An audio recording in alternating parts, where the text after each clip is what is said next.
So welcome to Funding the Future, Stories Behind the Missions. I'm Alyssa, your host, and as a co-founder of Grant Drafter, I know how easy it is to get stuck in the day-to-day of grant writing and lose sight of what funding actually means for an organisation. Funding can look like forms and deadlines, but behind every grant is a story of people, purpose, and real-world change. This is where we share those stories, one mission at a time. And for today's guest, we have Nat Heath, founder of Trimob. Thanks so much for joining me, Nat. Thanks for having me. Love what you guys are looking at doing and looking forward to the chat. Yeah, thank you. So we might dive right in. I'd love to know, could you give us a quick snapshot of Trimob? What's your mission? Who are you supporting and how did you get started? So Trimob is First Nations-led organisation, registered charity under the Australian Charities and Non-for-Profit Commission, also a triathlon club as well, and one of two clubs in Australia that are nationally based, so no matter what state or territory you can be a member. But effectively what we're about is moving the mob, so getting more First Nations people moving, but we use the sports of triathlon or swim, bike and run. So our sort of three key goals are to increase participation of First Nations people in the sport of triathlon. And the reason for that is historically it's not a sport that our people have participated in and had the opportunity to participate in. In participating in the sport or getting our mob moving, we want to improve our health and well-being. And then thirdly, we want to provide a mob-led space for all Australians or people around the world to celebrate and learn about First Nations people and our communities. So I guess and that then links back to our health, particularly emotional health, because if more Australians are accepting of who we are and not trying to adjust us to suit, a non-Indigenous narrative, it's much better for our emotional well-being. So that's who we are in a nutshell. Our origins are, we started in 2020, just before COVID, so it was really a couple of people had started coming up to us saying they were really interested in doing triathlon. So I'd been in the sport since 2011 and there just wasn't many First Nations people, and it was this sort of growing interest, and I was end of 2019 really, I was like, that's it, I'm going to set something up. I didn't know what it was going to be.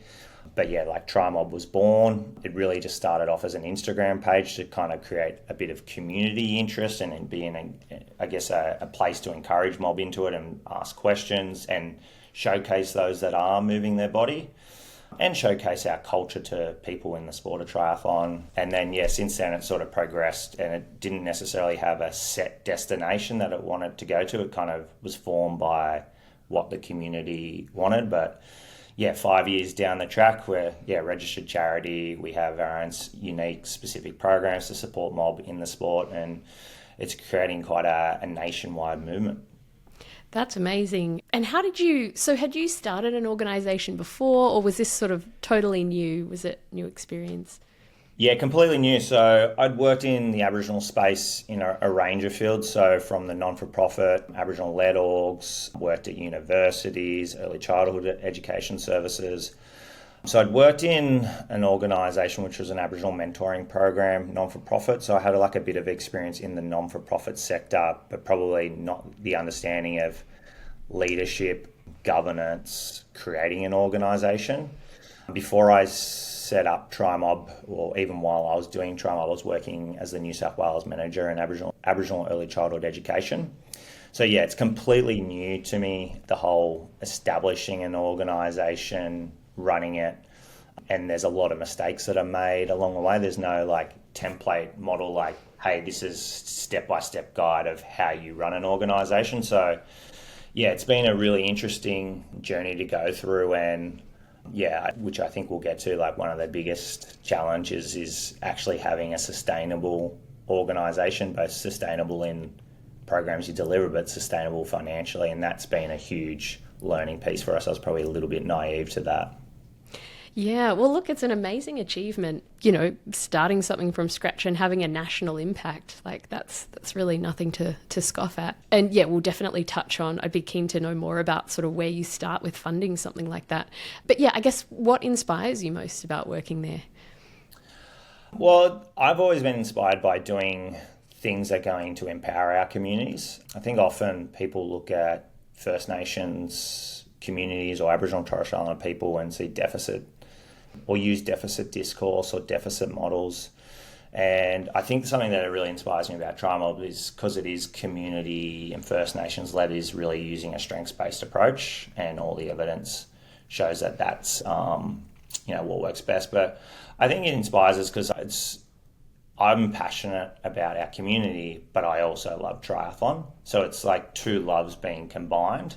So I think providing that opportunity for Mob to be able to get involved in the sport, but then seeing like that growth journey, like having people, like our first ever program was the Mob program, which is a 14-month program where we take First Nations people, most of them have never done a triathlon, and train them up to do an Ironman triathlon, which is the hardest one-day sporting event you can do. And to see like people go from terrified or not have the ability to swim a couple of 100 meters to then 14 months later swimming just under 4K, then getting out and riding another 180K, then running 42K.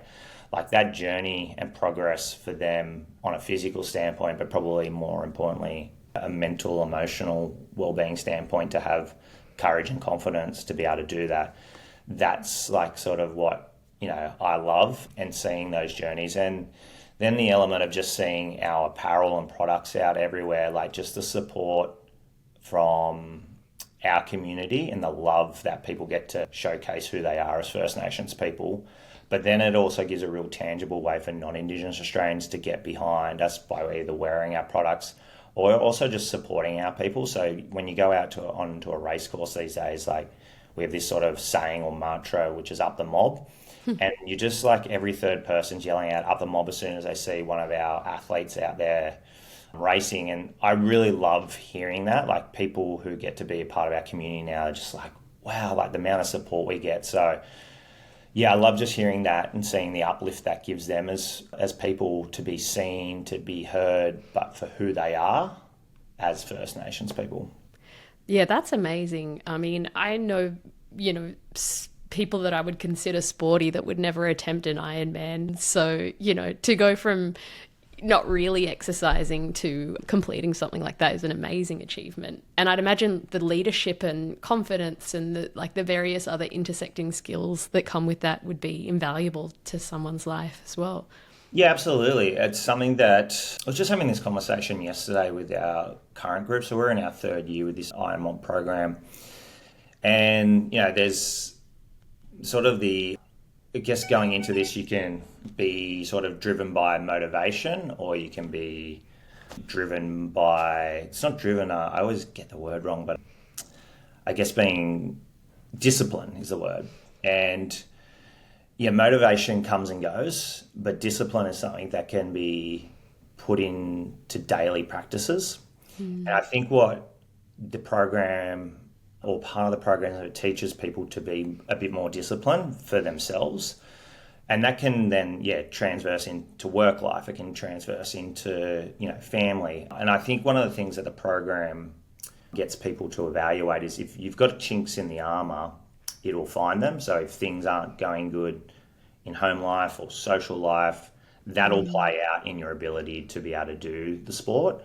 So it forces you to, over time, address those issues and try to create a balance and understand balance in life. And when something, like if you look at life as a balloons and you have all these different balloons filled with oxygen, if you just fill one balloon up and all the rest get deflated, that's not a healthy balance. And I think it helps people to start to see, what sort of their life looks like, when they might need to put more oxygen in to one balloon, but then communicate it to other balloons, if that makes sense. So I think it becomes a really well-rounded, or helps people become more well-rounded and understand who they are, what's important to them, and how to, I guess, ensure that they are looking after themselves in a more holistic approach to life, which I think it's been super interesting to sort of unpack that, because when setting up the program, that's not necessarily what it was designed to do. It was just to try to create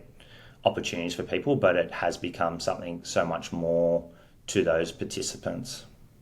That's a really good point, actually. I guess you wouldn't immediately think of it, but you do have to make time. Discipline's probably the best word for it. Yeah, for training. And it's hard to do that if you have a really busy home life as well. But, making time for yourself is really important for mental health as well. Yeah, I think within our communities, which is a beautiful thing, we're so driven. Mob who are particularly connected are driven to give back to community and give back to family. And sometimes that comes at a cost to themselves, and they'll sacrifice opportunities or things that are going to be good for them. And I think this program gives people an opportunity to maybe make a decision that I want to do something for me. And in order to do something for them, which does sound selfish when you say it, it actually allows them to actually be able to give back more. I think, when I think of like even myself or community people, like if you just constantly focus on you give, eventually you just got nothing left to give because you're not doing something for you. So I think it's a good opportunity for people just to stop and go, I want to do something for me, particularly our women. Like our programs, our IMOD program is always 50% First Nations women. So we want to grow that participation because it's so low. But often our women are the first to give up things for the betterment of the family or community. And they miss out on opportunities or sacrifice so much. So it's beautiful to watch them be like, I'm going to do this for me because I need to have something for me too. And it then inspires, so much of our community, but particularly our women, and just them being like, I see, Corinna or Bobby, people who have been in through our program go, well, if they can do it, I can do it. And really providing that avenue and opportunity for our people, but particularly women, to be seen, to be heard, and have those opportunities. Yeah, that's really cool, particularly, given the historic underrepresentation of women in sports, at those sorts of levels. So, no, that's amazing. And so I think, you've really given us a good background on Trimob. But I'd be really interested to know as well, were there any sort of key turning points when you were setting up Trimob, or major challenges or roadblocks you've overcome? Yeah. I'm sure. To give as I sort of said, 2020 set up Trimob. There was this Instagram page. We had a club, and it was sort of ticking along, but we weren't necessarily doing anything specific. There wasn't like a program to it, but there was a lot of interest, and I had a good job, quite cushy job, earning a really good wage in government, but I wasn't really fulfilled. And I was kind of like, if I don't go into all in on Trimob now, like I never will, like it'll just sort of fizzle, and this will be what it is, which is kind of like an Instagram page that doesn't do a whole heap. And so I went all in on it, quit my job, which was the end of 2022, and beginning of 2023 went, full-time on Trimob, but on no wage. So, sold my house so I could be sustainable and work for free for 2 years. Wow. And I think where I was naive, particularly early days, is I was like, going to set up this First Nations organisation. I've got great connections. We're going to do really good things. People will buy into this. And a lot of people love the idea, but until you've got runs on the board, as far as deliverables, or you've delivered things, or you've got a big name, which, I'm not an ex-NRL star or anything, people like it, but they don't necessarily invest in it. And so financially, the first, 18 months was, like we were living off breadcrumbs. So a lot of the programs I was funding at times, really to make any money we had to, because no one was interested in supporting us, there was people who I guess were interested, but they had their own organisational gaps, like they wanted reconciliation action plans or cultural awareness. So I was like, as opposed to paying for a consultant, how about you just invest into us and I'll just do that for free. So I was doing a lot of work to do reconciliation action plans or cultural awareness to help fund our organisation and give it a bit of legitimacy, because it's like, we've got this organisation here supporting us, but they're really just getting a fee for service. So it wasn't really till I felt like our first program finished, which was our first IM group, our 6 athletes, 3 women, 3 men, crossed that finish line, which was May 5th in 2024. Because up until that point, so for 18 months or 14 months, it was like we're talking about this program and they're going to do this Ironman, but until they do it, it's just all talk. So I felt like when Bobby Marr, who was our final finisher, crossed that line, I was like, we've done it. And that brought, a bit of media attention. It was kind of the first time anything like this had been done. And finally some success. But it's still like, even from there, like didn't necessarily get a whole heap of money. So I think where it sort of started to pivot for us, we were getting a bit of like support through some of our apparel partners selling merch, but we were really fortunate. At the end of last year, we were successful in getting a grant from Lululemon. And for us, that was, $50,000 US, which when you transfer it across is like 77,000 Australian at the time. And that was allowed us for the first time to be like, well, we could probably now officially employ someone. So for me, at that time, I was probably on the precipice of going, I cannot sustain this and not earn any money. So getting that grant was huge. And then that starts to give you, I guess, other organisations, like a Lululemon's a huge org, it gives you a bit of legitimacy. But also the thing I've noticed is when no one wants to be the first to invest because there's obviously a risk associated for them. They're like, well, are they just reliant solely on our money? And if this falls over. So, that was huge. And then there's just a few different things that sort of happened. Like our governance really got stronger. We brought on Professor Ray Lovett onto our board. Nina Cass, who was doing a PhD, who was on our board, finished a PhD, was able to invest more time. And there's a real sort of, I think, transition where I felt like particularly me as an individual was leading a lot of the work, and then the board became a lot stronger, so our governance got better. At the beginning of this year, we did our first ever strategy day. Here's our 3 strategic goals. And we started to build some momentum. Our second group finishes Ironman Cairns. We start delivering more community events. And then really our partnership with Sydney Marathon, I think, was a huge catalyst for us and a huge shift where we got a lot more visibility, but started making some really big impacts and inroads more broadly just outside Trimob as well. Wow, so that's quite the journey. And you've segued really nicely into sort of some of my questions around fundraising. It sounds like the Lululemon grant, would you say that was sort of a gateway? Would that have been, I guess, was that a difficult grant to write, or was the grant itself easy, but then it sort of opened up many doors? It wasn't too bad, actually, compared to others. For what you're applying for, so you see some grants where it's $5,000 and they ask so many questions and you're like, this is a lot of effort for $5,000. Feel like you're asking like a $100K grant. Yeah. And we had applied for a fair few grants and just always been unsuccessful. So you start to lose a bit of confidence and hope, and you don't really know what you need to put on there. Because I guess the challenge is, and it's interesting even with some of the questions around that you've asked and many people ask, is what is your mission? And we choose not to use the word mission because of also its connotation to Aboriginal missions and reserves. So we'll talk about what's our purpose, or in our context we'll say our dreaming. So it's we try to refer back to our culture, what drives us, who are we? But then for, I guess, non-Indigenous viewers, particularly grant writers, once we start using that language, they kind of you're not really answering what we want.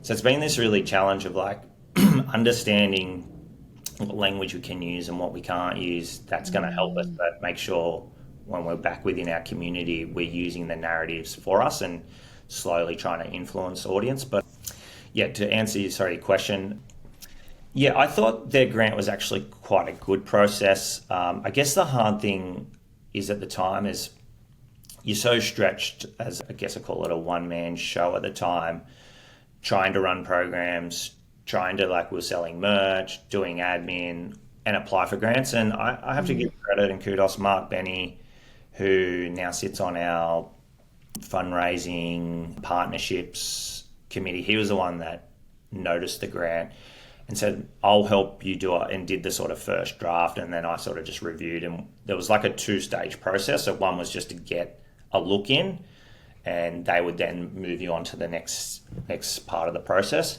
The next part of the process, then I did like that piece, and in typical Nat Heath fashion, did it at 11 o'clock at night when it was due at 12. Oh man.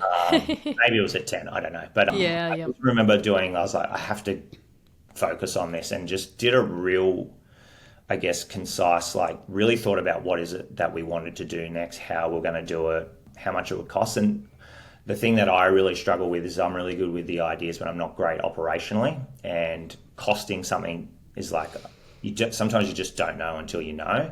Yeah. But there's obviously, things that you can model. And that for me, I was like, I really don't know. I'm not great at. Just took a swing and sort of was like, hopefully this lands. And, fortunately for us this time that did land. And yeah, that was, quite interesting, because it does force you to stop and have a look at what is it that you're going to do, and then make sure you set out to do it. And I think, for, I guess, a new organisation, those are some of the challenges to sort of decipher, like, what is it that you're going to do? What is your ask? And I still struggle with that today. Like when talking to partners, it's like, we just kind of want money so we can go and do things. But they're like, what is it that you're asking from us? What is the return that we'll see? Like, what does $5 equal to? What does $5,000 equal to? And when you're new and you're not mathematically gifted or operationally gifted, those are some really hard, challenging things to go through. So I don't know if that's answered your question, but I think their process was quite good, and their grant then allows you to apply for up to 3 years, and we've applied again for this year. And it's looking like we might be successful. We've had to go back and answer some questions, which we've done. Cool. Yeah, I think it's time. That's the hard thing, is having the time to sit there and do it when you've got so much else going on. No, 100%. You raised so many good points in that. I feel like, if there's any grant makers or funders listening, it's a really good point about the language that we use in grant applications as well, and how that can be distancing for certain people, or sort of, not appropriate or fitting. And I feel like sort of it's something that, it's just one of those subconscious issues that sort of needs to be. Yeah. The other thing I want to add to this, and also, obviously, you saw my LinkedIn post yesterday too, but the challenge is, you're obviously trying to identify a problem. You're identifying a problem, and you're saying, here's the solution. And I think the challenge that we have, particularly in the First Nations space, is we come from, as I said at the start, using our strengths-based approach, but people cling to a deficit discourse in that, hey, like Aboriginal people die, 10, 15, 20 years younger, cardiovascular disease. They want all the problems, and you're like going to say the solution. And the challenge is, for us, is like, we're not denying that these things don't exist. But once you start talking to that narrative a lot, you become the narrative. And what we're trying to do is shift the discourse of, like, as opposed to going, we die young, is like, well, look how strong our community is in culture and language. Look how much our community gets together and supports each other when we provide the opportunity. But that doesn't necessarily engage the financial person.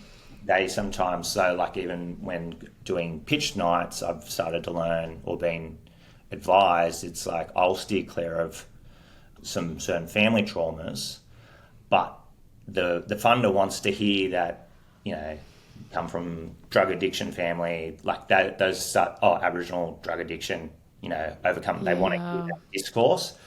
So it's a bit of a challenge to like learn that maybe like there's some things that we have to do to get in the door, but then we've got to try to educate and change that discourse. But you can't do that until you're in the door. So I think early days, it's just like just all strengths based, but that's not attracting the donor or the funder. And that's an interesting piece to go through and learn how to navigate that system. That's a really interesting point. I've worked with a lot of Aboriginal corporations, and the needs analysis question, I think, is that you'll always inevitably get asked, what's the need for your program? And similarly, I've tried to navigate around that and be creative and say, there is a need, but there's also, this program will be run by a really inspiring Aboriginal corporation that has immense capacity and community linkages. But yeah, you're right. You're sort of almost like cornered into this path. And sometimes, as you say, if you don't give the stats that are sort of asked for, then yeah, the funders may look differently. But yeah, hopefully that's something that will change over time, because I can completely appreciate the challenge there. I guess, so while we're on the topic of funding, is there any, so you've sort of mentioned, I guess it was a pretty tricky start and you did so well to weather that storm. What's a creative way you've adapted when money was tight? Is there sort of any tips or tricks or things you did to get things off the ground with minimal funding? Yeah, well, I think going back to what I said is I identified that there was gaps for certain organisations. So Oz Triathlon, for instance, was one of our partners, not huge financial partners, but they give us a bit of cash. They've helped with some grants that they've applied for and given us a bit of money to do the First Nations element. But they had a gap in that they had no reconciliation action plan, really no participation of First Nations people. So it's like, well, we will work with you to do your reconciliation action plan, do cultural awareness, but we're also an Indigenous triathlon club, so we become a bit of we address your issue. So that was a way. There was a Sydney Marathon was the same, where we got them and supported them on their First Nation strategy. Acuity, which was a corporate partner, they at the time were looking for cultural awareness training. And again, it was just like, well, we want to do this. And I'm like, well, we don't necessarily want to fund you for that, but we need this. I'm like, okay, well, I'll charge you $24K and I'll just invest that money into our organisation, which is a win-win for them because they become part of a First Nations org, plus get their cultural awareness. So it's that double win. But I think we were really lucky in getting some really good apparel partners that helped, like Budgie Smuggler. They were our first ever partner. That's cool. And Adam Linforth, who I used to work with in an Aboriginal organisation, got behind us. And that just started off with just making Trimob product, which then they put on our website. So you get more attention, more audience, a little bit of money. And that relationship's grown where they invest both, contra support and cash now. Win Republic, who make our, running, triathlon and cycling apparel, they have a good following or big following, but they got behind us with contra support and then also selling our merch. So just those sort of things became like little wins where we got a bit of cash, but attention. And then Fractal, they then come on board and just give us hats at a much reduced rate. So we were able to sell merch. So doing those sort of things definitely helped, where we sort of diversified our limited pool of funding. If I have a look through it, like even today, so we get maybe like over a course of a year $5,000 for memberships through our membership, like becoming a triathlon club member. But I think like at this stage, like it was around at our last financial year, like 18% of our funding come through selling merch. About sort of same was on partnerships. Then you had the grant with Lululemon, so that was a big chunk. So having a range of different funding streams coming in has definitely helped, because then if one comes to an end, you've got other options.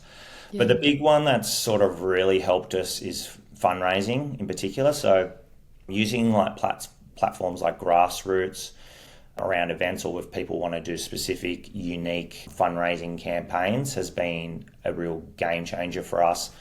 We had to get to a point that we were DGR accepted, or DGR endorsed, I should say. So that's deductible gift recipients. And even that was a process of like, from becoming a charity, it took like another 18 months to get our DGR endorsed. But since that point, so September last year, like we've raised over 100K just through fundraising. Wow. And like partnerships like Sydney Marathon have helped heaps, where they've then given us entries so that we can support First Nations people to run in the Sydney Marathon and provide an opportunity for them, which is what at our core what we're about. but also additional slots we then use for fundraising. So we then were able to raise another $38,000 through fundraising just for that event. Then they give us an expo space and we sell like $30,000 worth of merch. So it's just, having those, I guess, opportunities come up, and I guess just being a little bit creative at times. Wouldn't say I've always nailed it, or we have always nailed it. Like sometimes might spend on too much time on something that's not making that much money. But I think just being creative in that way, diversifying. We've never received a government dollar, which I love and also annoys me. But it's really the good thing I love about it is, people can't ever go, well, you just get funded by the taxpayer, which we don't. But I also get frustrated that so much First Nations government spend goes to the non-Indigenous orgs, but it's also just allowed us to be able to go, well, this is our programs and this is what we do. So those that fund us believe in that, and we're not corralled into creating or doing a program that suits a government need at the time or tick their box. So those are the ways we've been, I guess, able to survive. And I think, as I said, I guess I was fortunate and the org was fortunate at the time that I was able to live off no wage, because the average charity lasts 4 years. For First Nations orgs, it's 2 years.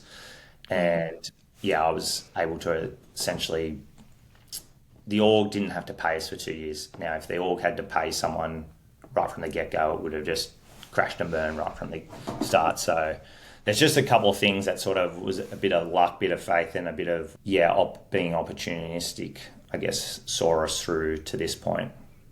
Yeah, I really love your fee-for-service angle. I think that's such a genius idea, to then build a relationship and get eventually funded for what you are trying to deliver. Yeah. And really cool that you were able to go all in on it. And it sounds like you did an amazing job to survive what would have been a really difficult starting point. But as you say, I guess it's similar of businesses, isn't it? And that it can be really challenging in those first few years, and then, just something takes off. I was just saying, the other thing I think is really difficult in the charity space, and it's potentially a mindset, is in business, like when you're going for something or you're trying to create something, like generally businesses will have a revenue stream, and most charities don't necessarily have a revenue stream. But sometimes you've got to spend money to then get the investment. And I think the challenge, particularly in the charity space, is you never want to run into the red. And we never did. But there's probably, businesses they'll take out loans because they're like, we have to spend money to employ people to bring them on board to actually create whatever it is they're creating. And that's probably the challenge. Like even today, it's like, well, when do we bring on the next person? What's the risk? Do we have enough money to know that we're going to cover them for a year? But then you also like, if we don't do that, we just stay doing the same, probably not necessarily going to bring in new investors, because they want to see scalability or expansion or more depth in your current programs. And it's like, so when is the right time? And I think there's just the balance of taking risk and when to do that. And I think the charity space, we sometimes limit ourselves. I know I limit myself sometimes, like, do we take that risk? I think, we've probably got to be a little bit more risk averse, think of it, because effectively they're businesses. But businesses for good. So how do we operate it like a business, not a non-for-profit, and have that mindset of we can't make too much money, or we can't risk doing that because we will be going the red and then we'll just lose our charity status. So it's like working through those balances and trying to learn as much as possible from really good people. Having that scarcity mindset, it's always tricky, isn't it? Do you invest in comms, which might drum up bigger investors at the end of the day, or more philanthropy? Yeah. Oh, and I was just going to say, it's an interesting thing what comes first. Sometimes you see people invest in marketing without delivering. And then for us, I feel like we've done a lot of delivering, not a whole heap of marketing. And even that challenge where particularly talking to non-Indigenous business people, they're like, you need to stop doing programs and just do fundraising for the next year. I'm like, Wow. I sit there and say, give me $200,000 and not deliver anything. And it's challenging a mindset. And it's, I guess, trying to find the balance as well, like deliver, but also make sure you're bringing in more money. And how much weight do you put in on each of those? Because in the end, for us, I feel like our organisation's accountable to our community. And if we're not delivering for the community, then we will be held accountable. And I think sometimes orgs don't necessarily do that. So I think it's just, making sure we do what is right, but also make sure we are sustainable at the same time. Yeah, that is a really tough one. And I think something that organizations really struggle with. But it's that scalability question, isn't it? Do you have the resources to focus on fundraising and being able to do both at once? And that's often where people burn out as well, isn't it? There's that fear of... Well, it's interesting. I've been getting mentored by a fellow named Tim Detman, who's been involved with a range of different businesses, and he's now supporting a few different charities, and he's just jumped on the board of Ocean Heroes as their chairperson. But he said something when I first sort of met him. It might have been our second or third meeting. And he's like, Nat, what do you think the biggest risk to Trimob is? And I start like financial security, like getting more money, like program. And he's like, can I tell you what I think? And I'm like, well, sure. Like, you're here to mentor us. And he goes, you're the biggest risk to the organisation. And I was like, And he goes, and he explained it like from a few different perspectives, but he was like, well, if you fall off a cliff, the organisation will fall off a cliff, or if your reputation becomes tarnished, the organisation's reputation will be tarnished. And I was like, I'd never really thought of me as the biggest risk. I was always like, I'm the biggest asset, but you are the risk. And we're at that same stage now where it's like, well, do we bring someone else on board? And he's been explaining to myself and one of our board directors too, it's like, well, if you don't do it now, even if you maybe don't have the finances, it's like, well, you run the risk of destroying him and then your organisation's dead anyway, because one person or a small team can't manage everything. So it's like, you've got to take those risks. Otherwise, you put other things at risk. So it is an interesting one, and it goes to your point around that's where you see probably people get burnt out, and someone like me is always like, I can do it all, but realistically you just can't. Yeah, that's exactly it. It's knowing those limits. But I can also appreciate the extra pressure, I think, that comes with not-for-profits, because it's such an important mission, and you're changing people's lives. Yeah, it's hard to step away from too, I'd imagine. Yeah.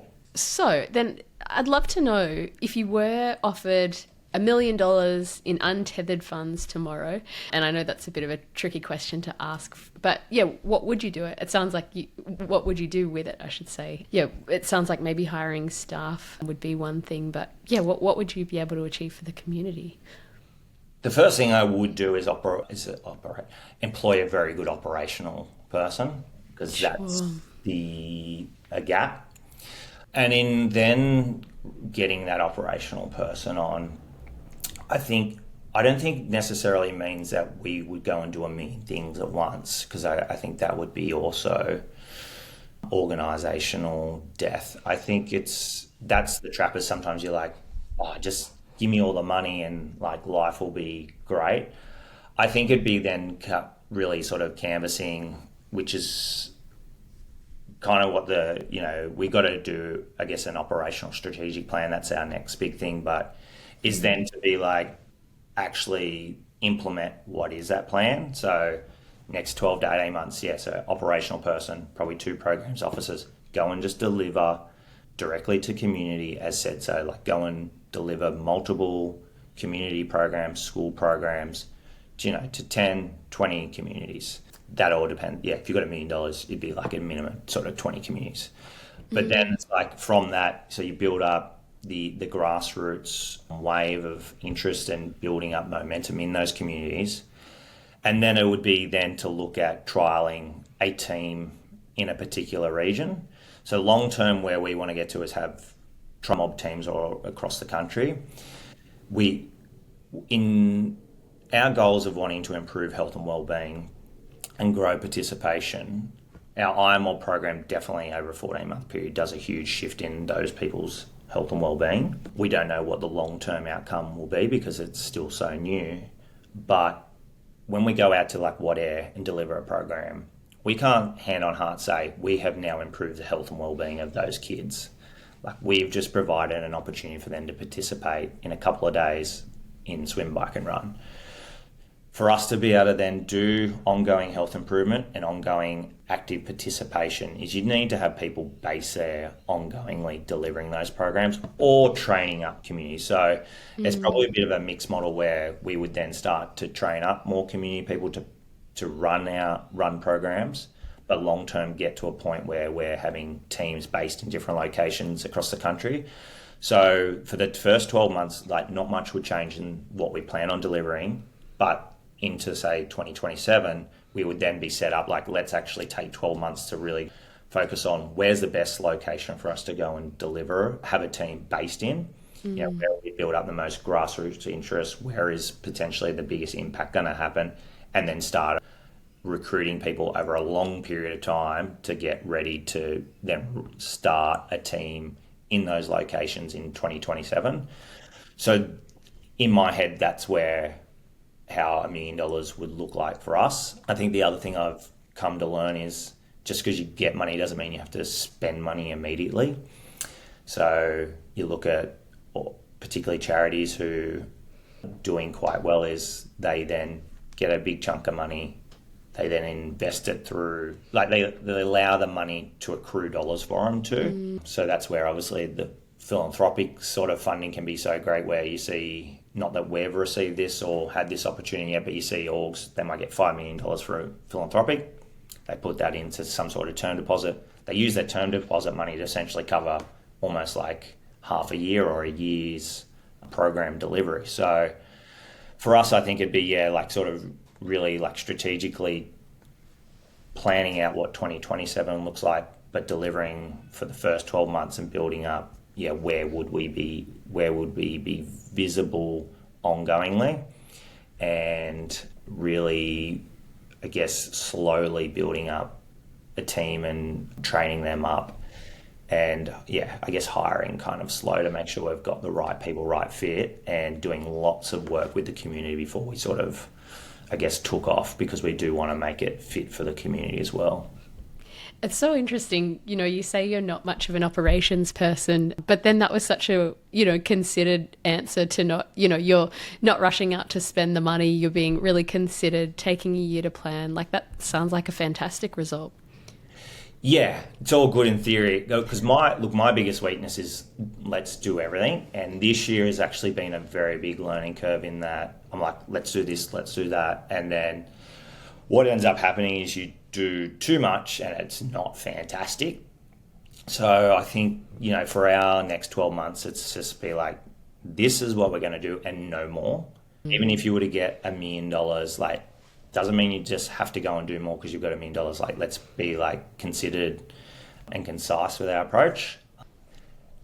And in saying that, like, my problem is if I get an idea, I want to do it, which is probably why I've gotten to this point. But there is like, problems that can create as well. So I think, just sort of slowing down a little bit and keeping things simplified and delivering really well, and then going big into 2027 would be like the ultimate goal. And I don't think, whether we got, $400,000, $1 million or $3 million would probably shift that too much. It would just mean, like we'd be able to plan, where would we be in 2027, and maybe like if it was more money, trialing 2 different locations with 2 different models and seeing what sticks, what works. Yeah, that's cool. I mean, it's tricky, isn't it? Because you're also at the beginning of the journey, and as you say, you do need opportunities for seed funding where you can trial approaches and see what works best and operate in an evidence-based kind of way. That's the hard thing is, like the seed funding is the big issue, and that's definitely would be such a game changer for people if there was more seed funding available.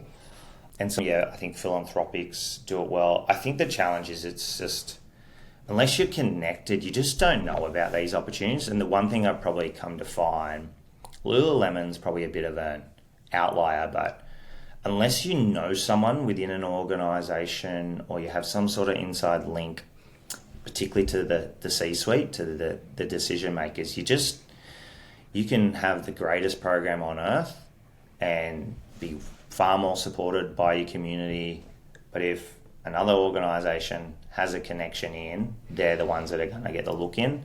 So, and I think because of the nature of the world that we work in, everyone's fighting for dollars, which is sad that we end up sort of being pitted against each other. No one's willing to share information too. So you kind of just, again, like you don't know anything until you stumble across it or you make mistakes and you learn along the way. And I think, having that sort of seed funding and having like good people around you, mentoring, it's such a game changer for people if you can get it. And I think for us, it's been interesting. Like, we probably didn't have that opportunity, and sometimes people want to come on board when all the hard work's done. You're like, where were you 3 years ago when I reached out to you then? True, yeah. That's always a tricky one, isn't it? Yeah, kind of wanting additional support, but also wanting for people to be happy to come along through the highs and the lows together. Yeah. So I guess I feel like we've covered a broad range of things, but I'd be interested to know, if we sort of go a bit more forward looking, I guess what gives you hope about the future of impact driven work for not-for-profits? I think there's a lot of good people in the world that want to make a difference. I guess like it's, if you can get connected to those people, like there's really great opportunities. I think there's a lot of people that are very passionate or interested in the First Nation space. So that's always like a great opportunity that there's people out there in Australia that want to make a difference. I think for us as an organisation, like I'm just excited about, we've had like a really big growth, I feel like, in the last 6 to 9 months. And I feel like we're just at that tipping point of where really good things are going to happen. So that like excites me, that we are so close to, like, we're already doing good things, but we're so close to just really becoming a lot bigger or being able to do a lot more and become a lot more sustainable financially and being able to deliver more to our communities. I think the visibility, like we might not seem like much, but just the other day through our Whatever social media story or reel, like Mary Fowler started following us, which might not seem like much, but to us, like, that's like a really cool thing that someone of her status, but also a woman of colour as well, probably understands the importance of visibility, is seeing us and wanting to follow us. So I think like those things are really exciting. I think being open to opportunities, it's one of those things, as you learn in this opportunity to be, I guess, a leader within the org, like you're just learning a lot from your failures. So I guess trying to implement, things that you've learned from mistakes, implement like, okay, here's how we correct or fix those issues. I think the other thing that we've been talking about as a board is, which excites me, is how do we grow our people within this space, not just doing swim, bike and run, but how do we grow? Because a part of our strategic goals is what we call organisational deadliness and sustainability. Cool. So it's then, we've got 4 of our board members will go through the AICD training, but how do we, if they move on, how do we look at bringing the next wave of people through, and just talking through like leadership opportunities for maybe people from our community or have gone through our programs to, potentially come onto the board and just be, for the first bit, like maybe sit on the board, us even investing in them getting training or applying for a scholarship each year, so that we're starting to be more self-sustainable. We're building up our community too, so that, because in the end, like what we want is more First Nations-led approaches. But if our people aren't getting trained in, board roles, leadership opportunities, it's hard to to be self-sustainable. So I'm excited about those sort of opportunities that are becoming more available within our communities. And I think also from Australia's society, like people becoming more aware of the importance of First Nations-led orgs and sort of handing over the keys back to community. As you said earlier, before we even started chatting, is you notice when you're at Wadair just how much more the kids might engage when it's a local person delivering their programs. So how do we just support those people to be able to do good things, as opposed to, I think so often we go in going, we've got the answers, when really the community has the answers. They just need the investment, and that's not just investment in financials, that's investment in training, investment in skill set, investment in confidence. So I think I'm really excited about, for us as an org, the opportunities in that space, but also just in general for First Nations people, like to see more people becoming aware and wanting to invest in our people so that we can become more self-sustainable. It's such a cool feature of Trimob that, even within the organisation, it's opening up opportunities. And if you do go down that route of training sort of local community members to start running programs, like what a cool leadership opportunity for people who might not have ever been put in the driver's seat like that. And that's actually been one thing that's been great, which we don't talk about much yet, is when we first started our org or programs, we had a low participation, but we had like no coaching. So Nat Miller was the only First Nations person that we knew of who was a coach, but he was also like really just reconnecting or wanting to connect to his community through his own journey. And so he coached all 6 of our first group at no cost, pro bono, did it for us. And our only investment we could do is we provided him an opportunity to upskill his coaching accreditation from a level 2 to a level 3. And then the next year we brought on another sort of 5 non-Indigenous coaches, and one of them was like, Nat, this is great, but we're just 5 white males coaching, like what's the plans in the coaching space?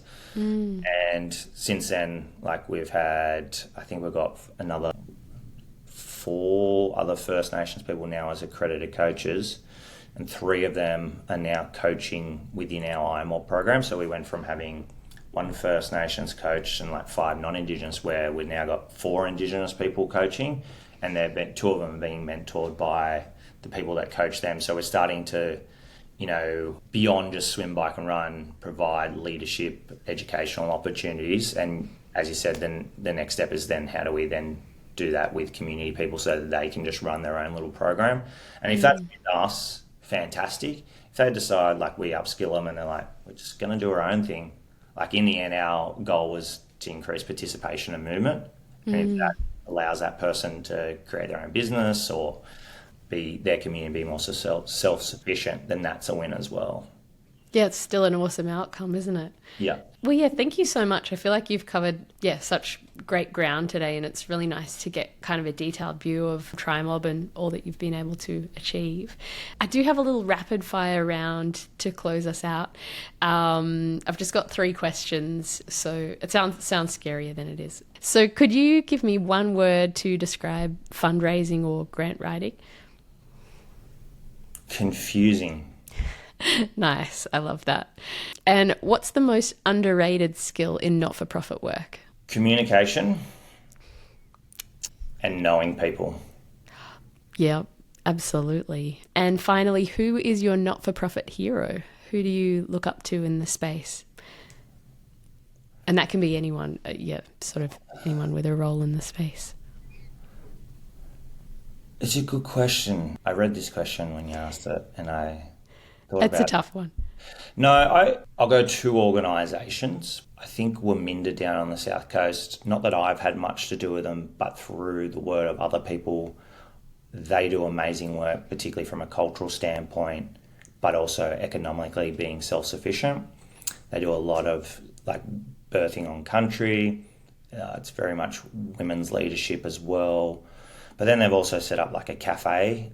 So they've got like this other operational standpoint where financially they're viable. They've also set up veggie gardens. I think also Shane Phillips from Tribal Warrior, seeing the way that he's led within his community at Redfern and the way he is as a person is like super, like very well respected. Never heard anyone say a bad word about him. My interactions with him, you always feel seen and heard, and I think that's a big skill. So they were two. And then from an individual standpoint or family standpoint, my auntie Joan Winch, she set up Aboriginal Health College called Marmudich in WA. And yeah, I think her legacy or her imprint of what she did has always sort of left a bit of a mark on me, whereas like if I could do a quarter of what she's achieved for our community, then I'll have done a good job. So yeah, Waminda as an organisation, Tribal Warrior and Shane Phillips and Marnie, probably the three key ones. That's really cool. Yeah, it's hard to pick just one, isn't it, once you sort of start thinking about it. Yeah, absolutely. Everyone's like, you take bits and pieces from everyone. And I just want to say, like, we haven't really touched on it too much, but I think what you guys are doing with like Grant Drafter is a massive game changer. I think I didn't really touch on it, but from a grants perspective, the use of AI tools, particularly when you're very time poor and just trying your best to do everything, having those sort of access to those tools, particularly Grant Drafter, where you can upload all your documents and it will, respond to questions in for grants that you can then review. Like that takes, hours out of, or gives you hours back, and it allows you to sort of look at the way it crafts up responses. It obviously does it to what is successful in for grants. And when you're new to the space, you think you're writing something that's, this is mind-blowing, how could they reject this? But they do it. Like, it's not until you learn ways that you got to craft things to suit your audience. And I think, tools like Grant Drafter are so beneficial to particularly small charities who are competing against huge organisations who have their own philanthropic and grant writing arms. I think it's a game changer. So, I just wanted to point that out as well. Like, you're doing, incredible work yourself. No, thank you. We really appreciate that. It was actually a question. I just skipped over it. But I would be interested to know, I guess, what role do you see technology or AI playing in the future of work? I guess you touched on it there, that it's good time-saving potential. Absolutely. And it's not that it necessarily gives you the answers, but it helps you shape up how you might respond to things, like whether that's, doing grant writing and using AI or, Grant Drafter as a process. But even like, for instance, you just go, I want to create a social media campaign which is around certain things, and it will go, here's a way that you can do it. And it might go, here's an 8-week sort of approach. And it's not that it's necessarily what you'll do to the T, but it gives you a framework which can be quite good. I even just like I got passed on by one of our program participants, like this AI tool, which is great for presentations. And I just tried it this morning, went, could you create a proposal for a partnership with X organisation? And just went, and I was just like, wow, that's incredible. Because it's like, takes all your information and it's like, well, that's probably just saved me 3 hours, probably longer. And again, like, you've got to change some things, but it just gives you the framework. So those things are super useful. The other thing is you got to be careful with it too, because you particularly in the First Nation space, there's knowledge that we're going to have, which is super unique, and our connections to community are unique. But once you then input some of that knowledge into AI tools, it then becomes, available for other people to, they might type in a search and get what you've put in and transfers over into theirs. So I think it's super powerful, but needs to be used diligently. And then I think also for those that are receiving information, whether that's us as like doing our own research, but also people who might be looking at applications, like trying to read between the lines of what's real and what's not is always a challenge. And I think funders, people who are getting behind orgs, need to make sure they do their due diligence and not just what is read in on a social media post or what is written on a piece of paper and make sure that they're looking into orgs more before they invest and making sure that, they are who they say they are, or they are able to deliver in the way that they've communicated they will. That's a really good point. And I can completely appreciate, especially with cultural sensitivities and things, and, even within, as you would know, like various like Aboriginal communities and things, there's knowledge that only elders should have or only women should have, and sort of how do we kind of be careful when we're using AI on that front. And there's definitely a lot of work to be done in that space around that. What is the tool, out of curiosity, the partnerships tool you mentioned? It's not a partnerships tool, but it's AI. It's called Gemma. Oh, cool. But it's good for PowerPoint. So you just feed it. I just said, make a partnership deck for Trimob. And what it listed, I was like, that's actually quite good. Like, you definitely need to edit it, but the whole structure of the information it gathers from the internet and that, I'm like, that's pretty impressive. Yeah. Oh, cool. Yeah. I mean, that's an amazing time saver, isn't it? Yeah. And there's obviously just like the same person who told us about this, he was explaining that, for Aboriginal businesses, there's AI training you can get up to 3 hours free. But you just don't know these things. So like, it's like, having access to this information is so critical, but you've got to be aware of it. You've also got to have probably the time and capacity to go and do a deep dive on it. But the use of AI when you are a small organisation, or even if you're not a small organisation, if you're able to understand it, could be like, a massive game changer, or a super, opportunistic. Opportunistic's not the right word, but you know what I'm saying. Just it can, completely level you up and save a heap of time and make you much more efficient. Yeah, no, I completely appreciate that. As also being a small business person, I completely know that time is precious. Yeah. But no, well, thank you so much. It's great to get your thoughts on that, and really appreciate your time talking to us about Trimob today. This podcast is powered by Grant Drafter, helping organisations like Trimob and to draft their next grant in 5 minutes or less. If you haven't already, for those listening, check out the Grant Drafter website at grantdrafter.com. For those listening, we hope you're feeling inspired to get out there and maximise your impact.